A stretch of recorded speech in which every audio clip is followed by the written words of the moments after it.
Hello जिक्स, कैसे हैं आप सब। आज एक और इम्पॉर्टेंट एपिसोड के साथ मैं आपकी खिदमत में हाजिर हूं। आज जिस टॉपिक पर मैं वीडियो लगाने जा रहा हूं, ये अपलोड तो मैंने कल करनी थी, लेकिन एक दो इश्यूज़ आ गए थे जिसकी वजह से मैं आज अपलोड कर रहा हूं। लेकिन स्टिल ये जो टॉपिक है ये बहुत ज़्यादा रेलिवेंट है। अक्सर मैं वीडियोस मिस करा देता हूं जो लेट हो जाएं, लेकिन ये बहुत इंपॉर्टेंट टॉपिक है। इस पर काफ़ी रिसर्च है मेरी, और इसी टॉपिक के हवाले से मैंने एक दो और लोगों की भी वीडियोस देखी थी पाकिस्तान में, लेकिन मुझे बड़ी हैरानी हुई। वो बड़े ज़बरदस्त एक्सपर्ट हैं, लेकिन उन्होंने कुछ पॉइंट्स मिस कर दिए जो इंशाल्लाह आज की इस वीडियो में मैं कवर करने की कोशिश करूँगा। जो इन्फॉर्मेशन मैंने इकट्ठी की है इस टॉपिक के हवाले से वो तगड़ी है, तो इंशाल्लाह मज़ा आएगा।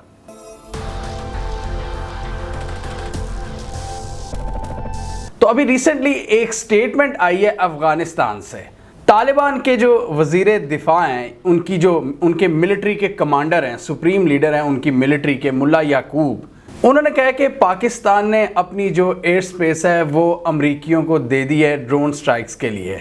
उन्होंने कहा कि इस हवाले से हमारे पास बड़ी क्रेडिबल इंटेलिजेंस रिपोर्ट्स हैं, हमारे पास इसका कोई कंक्रीट सबूत नहीं है, क्योंकि जो एडवांस रेडार सिस्टम होते हैं जो इनको डिटेक्ट करते हैं वो तो अमेरिका बादर वापस लेके जा चुका है, लेकिन हम ये अपनी इंटेलिजेंस रिपोर्ट्स की बेस पर कह रहे हैं कि पाकिस्तान ने अपनी एयर स्पेस अमरीकी ड्रोन्स के लिए खोल दी है। और उस हवाले से उन्होंने कुछ रीसेंट ड्रोन स्ट्राइक्स का जिक्र किया है। उन्होंने कहा कि मेरे पास क्रेडिबल इंफॉर्मेशन है कि पाकिस्तान ने अपनी एयर स्पेस अमरीकियों को दे दी है। मुल्ला याकूब मुल्ला उमर के बेटे हैं। मुल्ला उमर वो शख्स थे जो तालिबान के फाउंडिंग फादर थे और बाद में उनके सुप्रीम लीडर भी बने, सुप्रीम कमांडर। तो इस वक्त जो इनकी मिलिट्री की कमांड है तालिबान की, वो इनके बेटे मुल्ला याकूब कर रहे हैं, और उन्होंने ये एक बड़ा संगीन नौयत का इल्ज़ाम लगाया पाकिस्तान पर। इसकी क्या इम्प्लिकेशंस हो सकती हैं वो भी हम डिस्कस करेंगे कि कितना अहम बयान है। इसको कुछ लोग पाकिस्तान में सीरियस नहीं ले रहे, लेकिन मैं इसकी सिग्निफिकेंस आपको बताऊंगा। कुछ लोग कह रहे हैं कि ये तो एक छोटा सा मुल्क है, ये हमारे पे बड़ा फजूल सा इल्ज़ाम लगा रहा है, हमें इसे इग्नोर करना चाहिए। हम इसको समझेंगे कि इसके क्या कॉन्सिक्वेंसेस हो सकते हैं, लॉन्ग टर्म में इसकी क्या अहमियत है इस बयान की, उसको समझना बहुत ज़रूरी है। पाकिस्तान अफ़गानिस्तान के ताल्लुकात की डायरेक्शन, अफ़गानिस्तान में इंटरनल पॉलिटिक्स, और पाकिस्तान में बैठे कुछ एनालिस्ट जिनका स्टेट के साथ बड़ा करीबी ताल्लुक है, उनके क्या ख़यालात हैं, हम इन सारे फैक्टर्स को आज एनालाइज करने की कोशिश करेंगे। और हम देखेंगे कि ये जो इल्ज़ाम इन्होंने लगाया है इसमें कितनी सच्चाई है। ये हमने पिछले साल एक बड़ी तफसीली वीडियो बनाई थी जिसमें हमने डिस्कस किया था कि कहाँ कहाँ पर अमेरिकन बेसिस हैं। ओमान और बहरीन वाली साइड पर जो बेसिस हैं यूएस की, जैसा कि दुकुम में इनकी बेसिस हैं, इनकी मस्कत में बेसिस हैं, मसीरा में इनकी बेस है, थमरेट एक बेस है, लेकिन ऑब्वियसली ईरान की एयर स्पेस तो नहीं यूज़ कर सकते। तो फिर इनके पास जो ऑप्शन रह जाती है पाकिस्तान, और वो बलूचिस्तान के ऊपर से फिर फ्लाई करेंगे और अफ़गानिस्तान में अपने टारगेट्स को हिट करेंगे।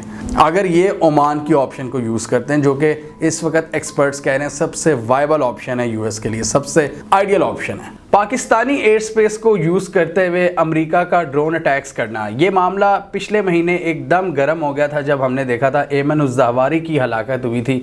एमन उज़्ज़ावारी अलकायदा का टॉप कमांडर था जो कि काबुल के करीब अमेरिकी ड्रोन में मारा गया था। उस वक्त हमने ये वीडियो बनाई थी और उसमें एनालाइज किया था हमने कुछ जो यूएस और पाक बेस्ड जो एनालिस्ट हैं उनके तज्ज़िये बताए थे, और उनकी असेसमेंट के मुताबिक पाकिस्तान की एयर स्पेस ही यूज़ हुई थी। उस वक्त उन्होंने अपनी एक असेसमेंट की थी जिसको पाकिस्तान ने बाद में डिनाई कर दिया था कि पाकिस्तान की एयर स्पेस नहीं यूज़ हुई।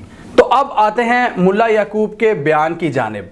मुल्ला याकूब इस वक्त अफ़गानिस्तान में तालिबान की जो हुकूमत है ये उसके वज़ीर दिफा हैं। ये तालिबान के फाउंडिंग फादर मुल्ला उमर के बेटे हैं और इस वक्त बड़ी की पोजीशन पे हैं अफगानिस्तान में। 2 माह पहले जब भारतीय वफ्द आया था अफगानिस्तान में तालिबान ऑफिशियल से मिलने, तब इनका एक बड़ा अहम स्टेटमेंट आया था और उन्होंने ये कहा था मुल्ला याकूब ने कि ज़रूरत पड़ी तो फ्यूचर में हम तालिबान सोल्जर्स को ट्रेन करने के लिए इंडियन अकेडमीज़ में भी भेज सकते हैं, जो भारत की मिलिट्री अकेडमीज़ हैं। और उस वक़्त कई तज्ज़ियाकारों ने कहा था कि ऐसा लग रहा है कि ये पाकिस्तान को मतलब जेलस करने के लिए ये बात कर रहे हैं, पाकिस्तान को बाईपास कर रहे हैं और डायरेक्ट इंडिया में ट्रेनिंग की बात कर रहे हैं मुल्ला याकूब। अब मुल्ला याकूब पाकिस्तान के हवाले से क्यों इस तरह की स्टेटमेंट्स देते हैं, ज़रा इस पर डिस्कस करते हैं। मुल्ला याकूब का ताल्लुक तालिबान में जो कंधारवी ग्रुप है ना, या कंधारी ग्रुप, उससे इनका ताल्लुक है। अब कंधार वो इलाका है जो पाकिस्तान में कोयटा के ज़्यादा करीब है, मतलब उस वाले रीजन में बनता है, और दूसरा जो मेन शहर है अफ़गानिस्तान का काबुल, वो पेशावर के थोड़ा करीब है। तो अफ़गानिस्तान में तालिबान की भी जो हुकूमत है उसमें भी कुछ धड़ेबाजी चल रही है इस वक्त। अब ये जो कंधारी ग्रुप है जिसको मुल्ला याकूब लीड कर रहे हैं, इसमें एक और बहुत की लीडर शामिल है तालिबान का, और उसका नाम है मुल्ला अब्दुल गनी ब्रादर। जी हाँ, ये वही मुल्ला अब्दुल गनी ब्रादर हैं जिन्होंने कॉन्स्टेंटली यूनाइटेड स्टेट्स के साथ पीस टॉक्स में हिस्सा लिया था, और जब जो सेरेमनी हुई थी जो फाइनल अफगान पीस डील के हवाले से, इन्होंने साइन किया था, और इन्होंने यूएस के जो नुमाइंदा थे ज़ल्मे खलीलज़ाद उनसे हाथ मिलाया था। तो ऑफिशियल तालिबान की तरफ से ये थे, उनको रिप्रेजेंट कर रहे थे मुल्ला अब्दुल गनी ब्रादर, जो कि बहुत करीब है मुल्ला याकूब के, जो कंधार बेस्ड तालिबान का एक सेक्शन है।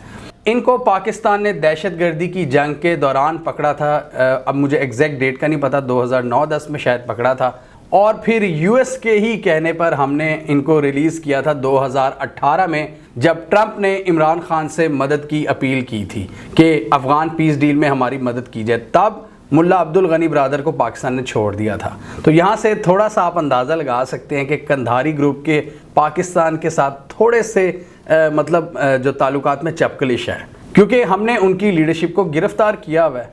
अब ये तो हो गया कंधारवी ग्रुप। दूसरा ग्रुप जो ज़्यादा एक्टिव है वो है काबुल के करीब, उसका नाम है हक्कानी नेटवर्क। और हक्कानी नेटवर्क के बारे में ये मशहूर है कि इनके पाकिस्तान के साथ कुछ ताल्लुकात हैं, कुछ ढके छुपे ताल्लुकात हैं। हक्कानी ग्रुप की बात करें तो इसमें जो दो मेन की प्लेयर्स हैं, एक तो सिराजुद्दीन हक्कानी और एक अनस हक्कानी। अनस हक्कानी बड़े यंग तालिबान के लीडर हैं, और वेस्टर्न एनालिस्ट के मुताबिक जितनी तालिबान की कैंपेन होती है, जितनी वो अपनी पॉजिटिव कैंपेन करते हैं, उसके पीछे अनस हक्कानी का हाथ होता है। और अनस हक्कानी ने टॉन्ट मारा था यूएस पर। उन्होंने कहा था कि देखो, आपने मेरा पूरा ख़ानदान तबाह कर दिया ड्रोन स्ट्राइक्स में और डिफरेंट ऑपरेशंस में, और आज हक की फतह हुई और आज हम उसी अफ़गानिस्तान में हुकूमत संभाल रहे हैं। लास्ट ईयर इन्होंने इस तरह का बयान दिया था अनस हक्कानी ने। सिराजुद्दीन हक्कानी, जिसके सर पर अमेरिका ने बाउंटी रखी हुई है, अभी तक वो दहशतगर्दों की लिस्ट में आते हैं, अमेरिका की जो दहशतगर्दी की लिस्ट है। फिर भी सिराजुद्दीन हक्कानी का एक आर्टिकल पब्लिश किया था न्यूयॉर्क टाइम्स में, जब ये सारा पीस डील वाला मामला चल रहा था। तो ये जो हक्कानी ग्रुप है, इनका ज़्यादा इन्फ्लुएंस काबुल की तरफ है, और इंडियन मीडिया ने इल्ज़ाम लगाया था, इंडियन और यूएस मीडिया ने, कि जब जनरल फैज़ हमीद लास्ट ईयर गए थे काबुल में, तो वो हक्कानी वालों से बातचीत करने के लिए गए थे कि आपने मामलात को सही तरीके से चलाना है। ये उन्होंने इल्ज़ाम लगाया था। हक्कानियों को इस वक्त थोड़ा बहुत शक है कंधारवी ग्रुप पर, ये मुल्ला याकूब और अब्दुल गनी ब्रादर पर, कि चूँकि इन्होंने मुज़ाकरात किए थे अमेरिका बहादुर के साथ, तो इनके थोड़े से बैकडोर ताल्लुकात हैं अमेरिका से, और वो ये समझते हैं कि एमन ज़हवारी के हवाले से भी जो इंटेलिजेंस है वो मुल्ला याकूब ग्रुप ने दी है अमेरिका को, और फिर इवेंचुअली शायद अमेरिका ने इनको कोई मॉनेटरी बेनिफिट्स भी दिए हों। इसलिए एक पॉसिबिलिटी ये भी है कि मुल्ला याकूब ने पॉसिबल पब्लिक बैकलैश से बचने के लिए पाकिस्तान पर सारा इल्ज़ाम डाल दिया है, क्योंकि कुछ लोगों के जहन में वहाँ पर शक व शुबात पैदा हो रहे थे कि मुल्ला याकूब ने शायद कोई इंटेलिजेंस दी है अमरीकियों को, ये अमरीकियों के साथ बैकडोर काम कर रहे हैं। तो उन्होंने क्या किया जी, एक सियासत खेली है कि जी ये पाकिस्तानी कर रहे हैं, सारा इल्ज़ाम पाकिस्तान पर डाल दो कि एयर स्पेस पाकिस्तान की यूज़ हो रही है।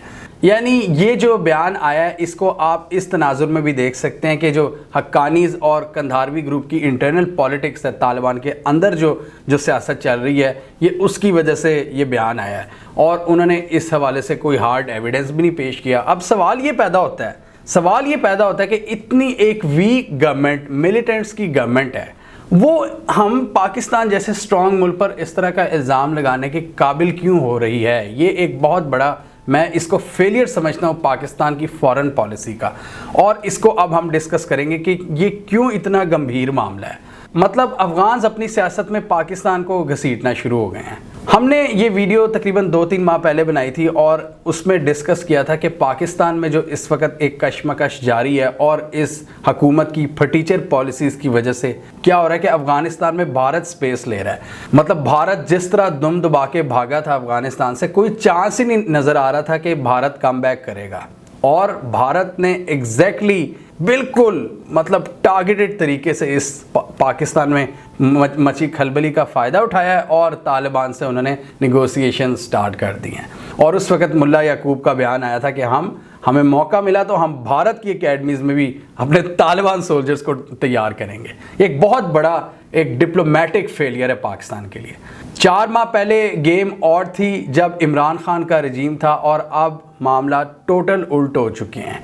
बहुत सी पाकिस्तान दुश्मन कुव्वतें यही चाह रही थी बड़े अरसे से कि पाकिस्तान की लड़ाई हो जाए इनसे, तालिबान से, और उसमें दरारें पड़ना शुरू हो गई। हमने देखा कि जनवरी में इन्होंने बाढ़ उखाड़नी शुरू कर दी पाक अफगान बॉर्डर पर, और फिर पाकिस्तान ने इनको पुश किया।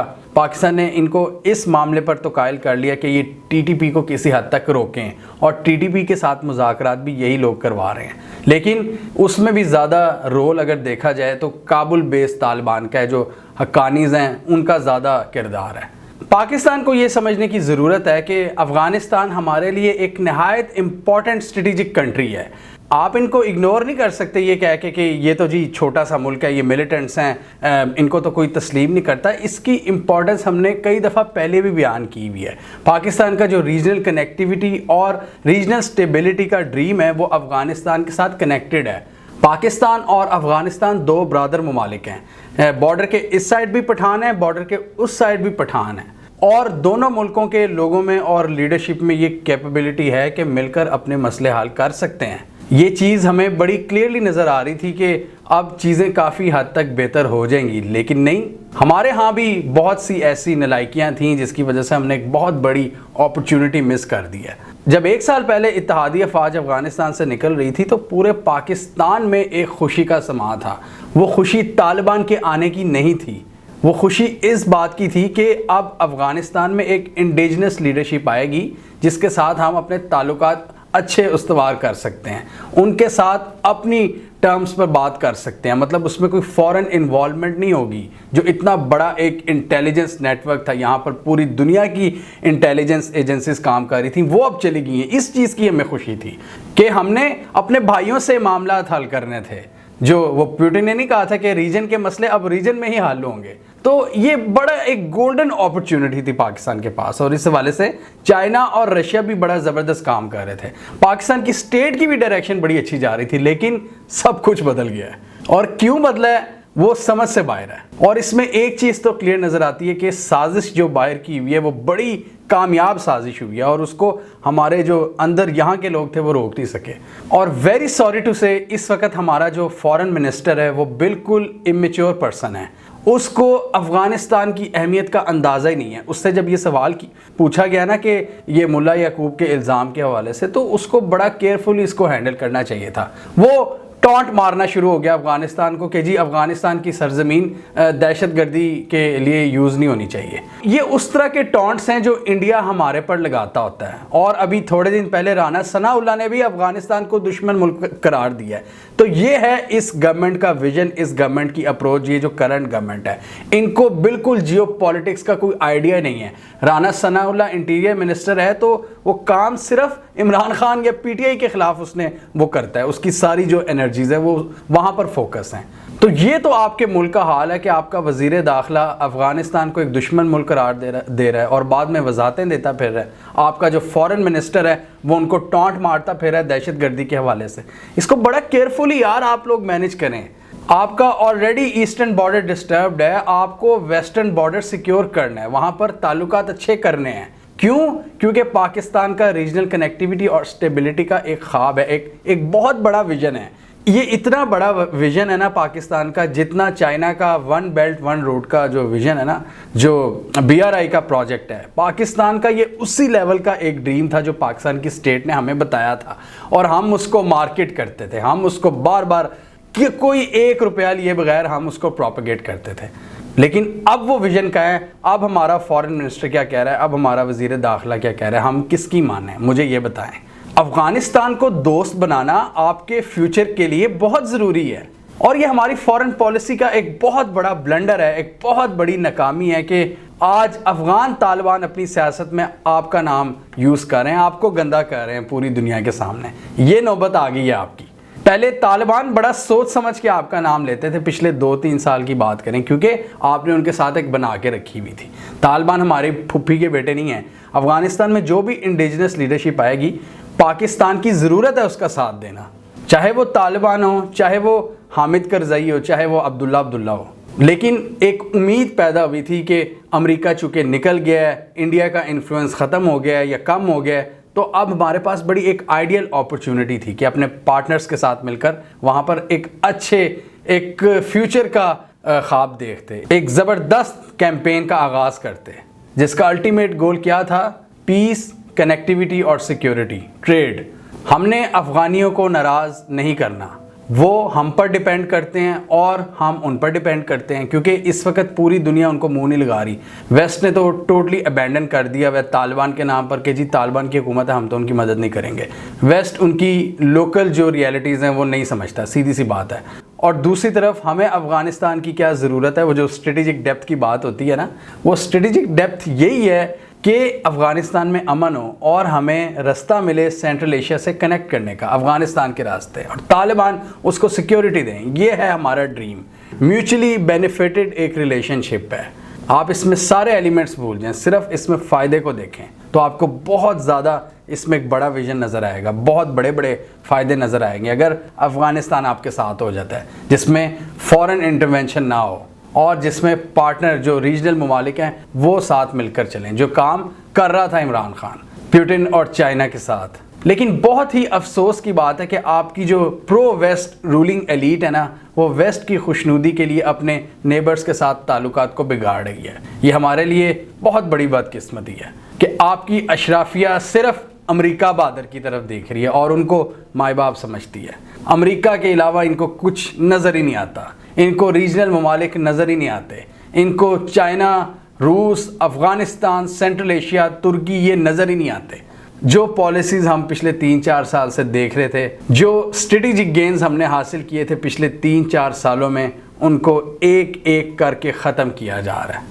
ये अहमद कुरैशी वगैरह, ये जो स्टेट के बड़े करीब समझे जाते हैं, ये इस तरह की एक्सप्लेनेशंस दे रहे हैं कि यार क्या हुआ, अगर ड्रोन ने अगर पाकिस्तान की एयर स्पेस को यूज़ किया भी है तो कोई इतना बड़ा मसला नहीं है। हमें कमेंट सेक्शन में बताइए, आपके ख्याल में मुल्ला याकूब ने पाकिस्तान का नाम उनकी अपनी इंटरनल पॉलिटिक्स की वजह से यूज़ किया, या आप समझते हैं उनके पास वाकई कोई क्रेडिबल रिपोर्ट्स थी जिसकी बेस पर वो ये कह रहे हैं कि पाकिस्तानी एयर स्पेस यूज़ हुई है और पाकिस्तान उनको अपनी एयर स्पेस फ्यूचर में भी देने जा रहा है ड्रोन स्ट्राइक्स के लिए? कमेंट कीजिए। इसके अलावा हमारा यूट्यूब चैनल सब्सक्राइब कर लें, साथ ही वो बेल आइकॉन भी दबा लें ताकि वो स्टोरीज़ दुनिया भर से पाकिस्तान से जिनकी मेन स्ट्रीम मीडिया पर प्रॉपर कवरेज नहीं होती, हमारे प्लेटफॉर्म के थ्रू आप तक टाइम पर पहुँच जाएँ।